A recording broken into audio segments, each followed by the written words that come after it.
yung gas rin, una-una ang paggagamit nito pagkatapos nyo magluto.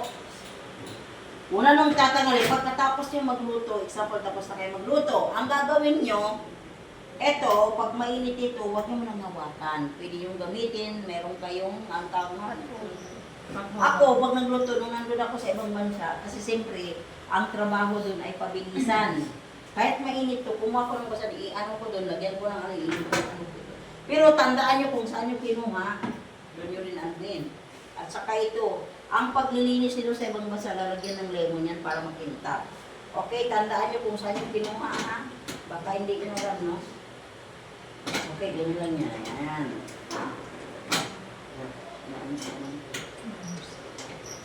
O yun. Ayan, ha? Tandaan nyo mabuti kung saan nyo kinuha. Ito lang, oh. Kailangan ito ay palaging malinis. Pag naglinis kayo, kailangan malinis palagi ito, ganito kalinis. Ayaw ng mga amo doon ng madumi, ha? Okay, tandaan. Pag naghugas naman kayo nito, kailangan patuluin yung mabuti sa lalagyan ng yung panghugas kagaya noon.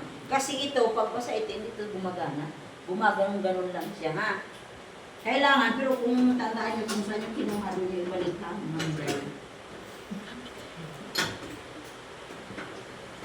yun. Pati din ito. Ayan din ha.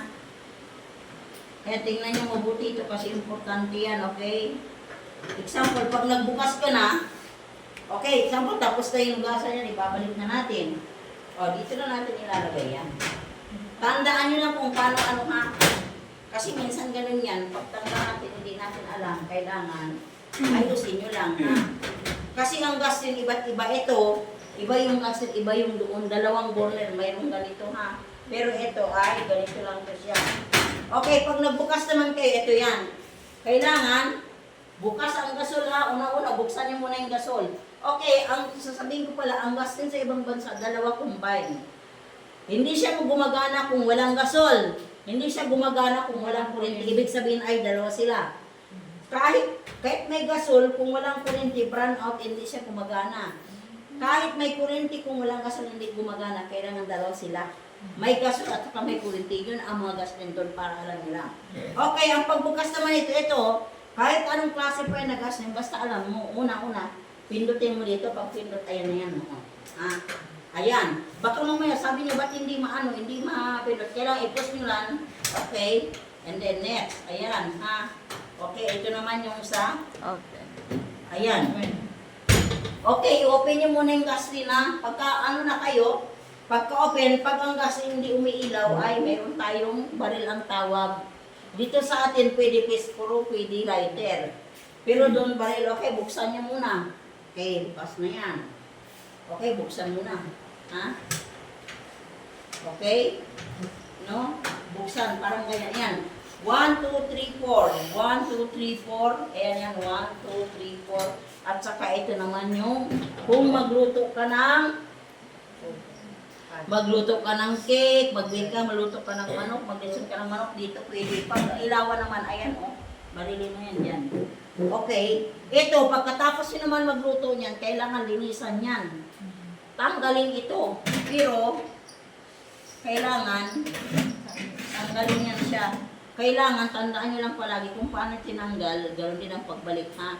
Ito, pag palagi natin ginagamit madumi yan, ganito ang mga araw. Kailangan, pagkatapos yung gamitin, kailangan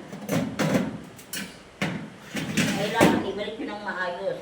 Okay, pero wag mong linisan na mainit. Kailangan palamigin nyo muna, baka kayo mapasok ha.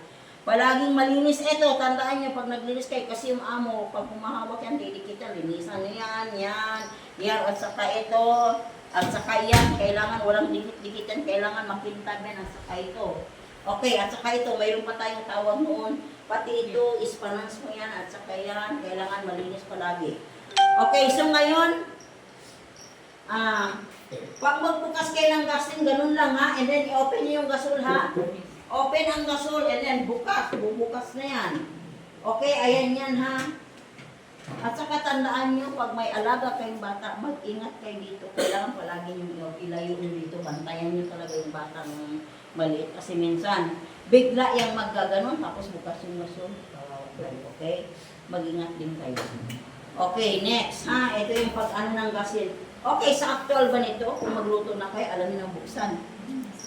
Yes kayo, baka mamaya pagdating sa ibang bansa, sabihin na palutuin kayo ng amo, sabihin nyo, walang pagkain, kaya lang, binigyan ng amo ng pagkain kasi hindi marunong magbukas.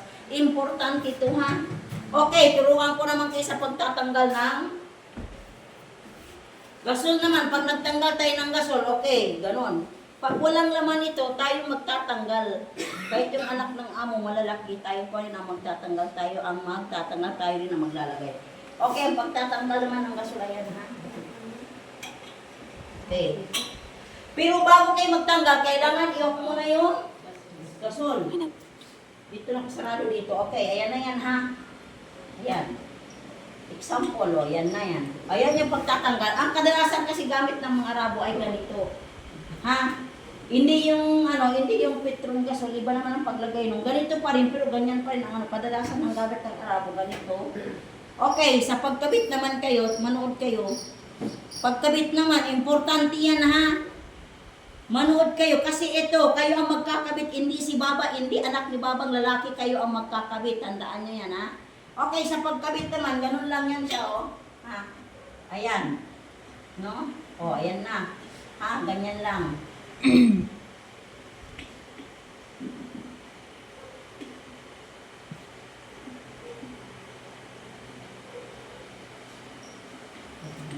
Ganyan ha. Okay. Kailangan pag magkabit kayo nan, kasi minsan tabi niyan ha. Tandaan niyo talaga. Ha, girls? Ganyan ang pagkabit niyan ha. Oh. Ha, tandaan niyo talaga.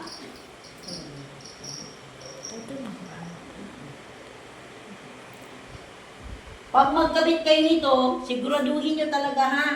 Una-una, example ay kumuha ka ng sponge na may sabon, bilisan mo. Lagyan mo lang ng sponge na may sabon. Sige na, bilisan nyo doon. Sponge na